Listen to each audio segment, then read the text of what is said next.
Alright, hello and welcome to Plain Old Gaming. I'm Trifinity Vortex. This is the Elder Scrolls Online. I created a new character in a different alliance. And, I figured it'd be more fun. I mean, I've done the Eldmere Dominion a few times and I haven't done Daggerfall. So I figured I would just do, main story here. So this is the first quest in the main story after you get out of the jail. Okay. So we found a secret hideout where the prophet is hanging out. I hear familiar footfalls. Come closer, Vestige. Hello. What's up? Welcome to the harborage, Vestige. This is as comfortable a home as an old dried-up husk like myself could hope for. And how did you find it? Despite my blindness, nay, because of it, my other senses seem to have heightened. This place had the right smell about it. Yes, you spoke of my destiny. Indeed, but let us not get ahead of ourselves. Without an understanding of where we are bound, every road will get us nowhere. Before we truly understand our destination, we must speak of the past. History lesson? Of a sort. I invite you to enter my mind and walk with me through visions of the past, that you might understand the events that brought us to this time, this moment. Enter my mind, Vestige, and walk with me through the shadows of past events. So finally we get to kind of learn where we're going in this game and what the story is.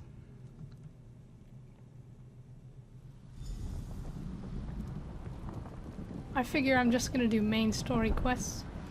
There's just too much in this game to play through it all. So I figure I'll play through this at my own pace and I'll put up the main story quests only. That way you can watch it if you want and play it if you want as well. Follow me, Vestige, and learn of the events that precipitated our current crisis. Yes, with Molag Bal and soul stealing and stuff. My part in the story began when I awoke on the steps of the Abbey of the Moth Priests, with no memory of my prior life.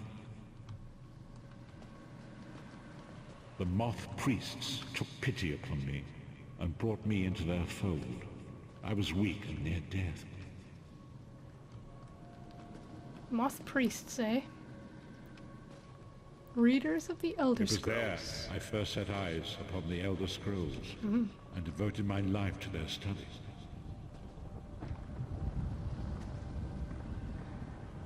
The scrolls allowed me to glimpse the very fabric of reality, but each profound insight dimmed my vision and eventually left me permanently blinded to the light of the world.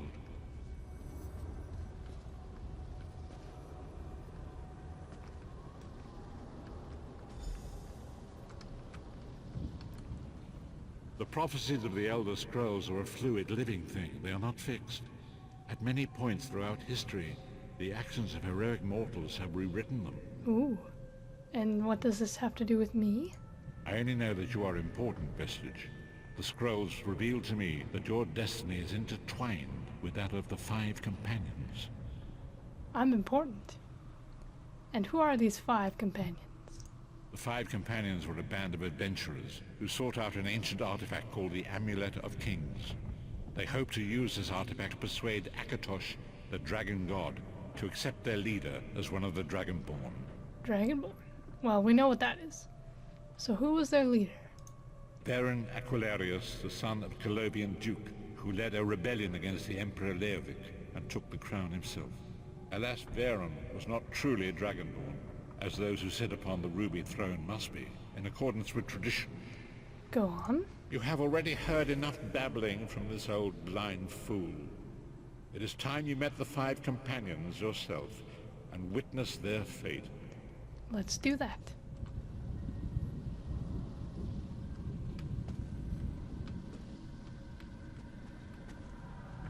The first companion, Lyris Titanborn, daughter of giants, was the mightiest warrior in the service of the Emperor.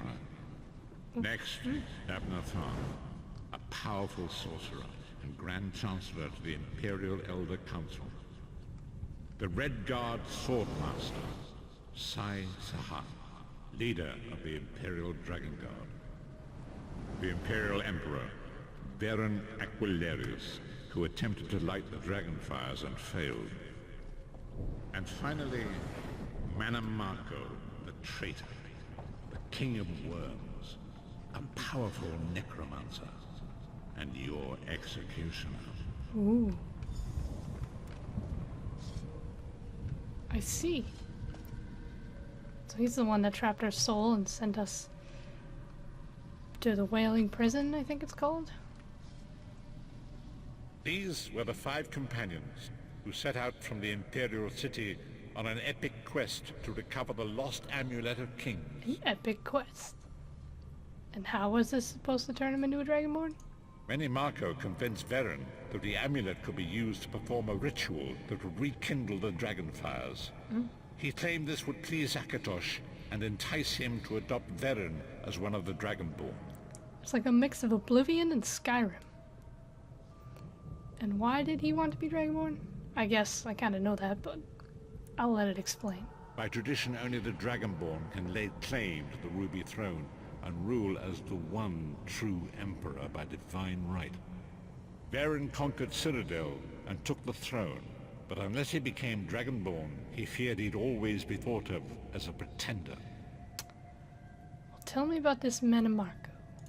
Manamako the traitor, the great enemy, the most powerful necromancer this world has ever known.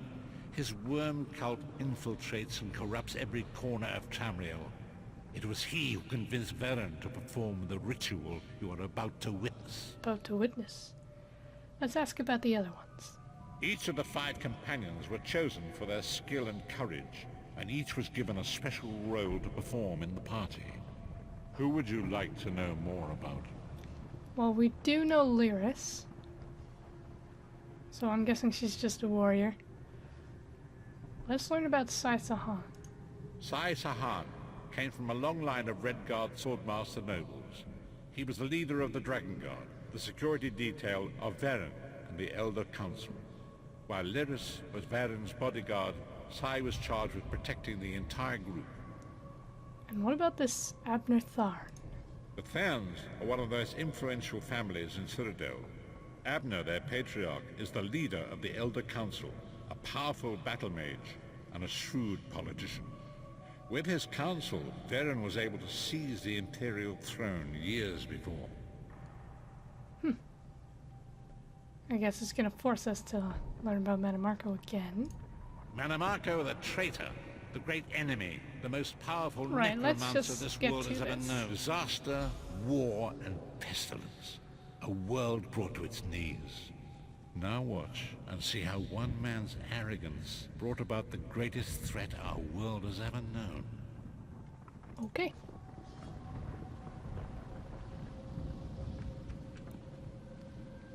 Witness the 5 companions in action. This should be fun. There it is.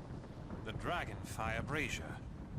Manamako, you certain this will work? It will work, my liege. The Amulet of Kings will rekindle the dragon fires and ensure your rightful place as Emperor.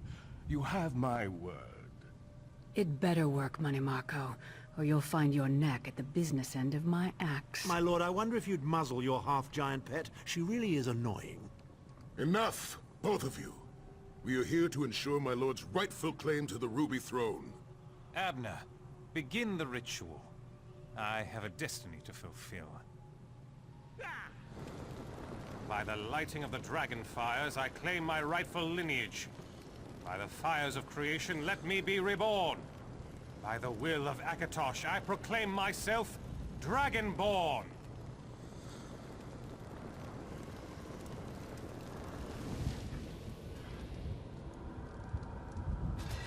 Varen Aquilarius, you are no heir to Alesia. You will pay for your sacrilege. The veil between Tamriel and Oblivion tears and splits asunder. What's happening? The sky's opening up. This is bad. This is very bad. Ah! This isn't supposed to happen. What's the meaning of this? Marco, what have you done? Gullible fools! The veil between oblivion and this world has been torn. My master, Moloch Baal, is free to claim Tamriel for his own. Akatosh, forgive me! Have mercy on our souls!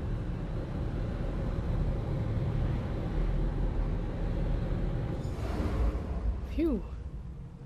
Quite the ceremony there. I swear, as an evil villain, if you can't say fools, you can't do it. You just can't. Prophet? The ritual tore the veil between Nan and Oblivion, allowing Marco to begin stealing the souls his master needed to power the Dark Anchors and initiate the plane melt. And what went wrong? Akatosh gave Alessia the Amulet of Kings as a symbol of his covenant with Nan. So long as the amulet remained in the care of Alessia's heirs and the dragon fires remained lit, Tamriel would be protected from the Daedra. And what happened next? Marco tricked Varen into breaking the covenant, and the veil between Oblivion and Nan was torn.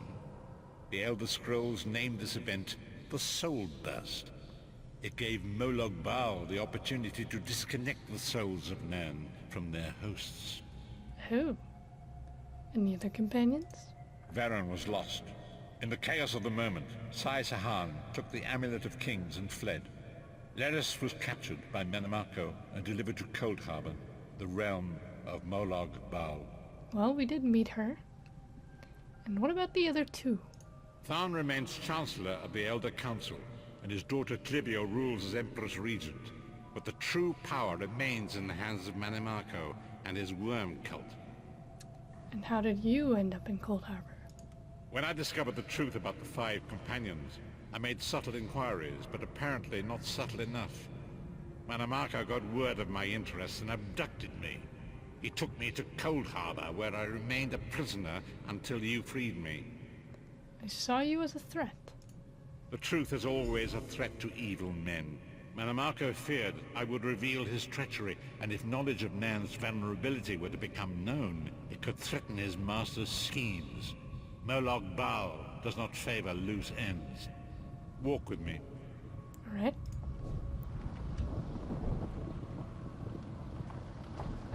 Long ago it was written, so long as the Amulet of Kings was borne by Alessia's heirs, Tamriel would be protected from the forces of Oblivion. But the Soul Burst tore the veil between worlds and gave Moloch Baal the opportunity he desired. Moloch Baal's dark anchors pierce the torn veil and seek to draw Nan into the depths of Cold Harbor. These terrible engines of destruction have been appearing all throughout Tamriel. Awesome.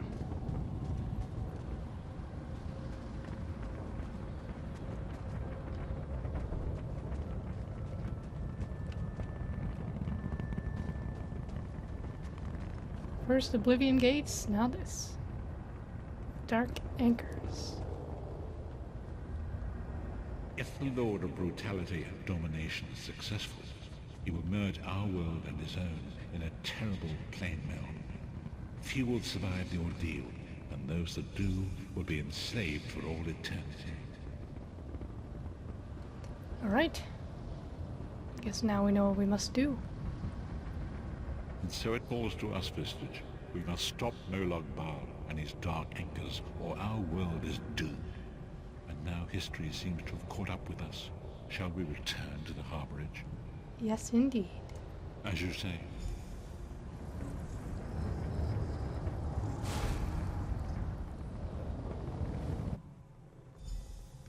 Pretty sweet flashback, eh?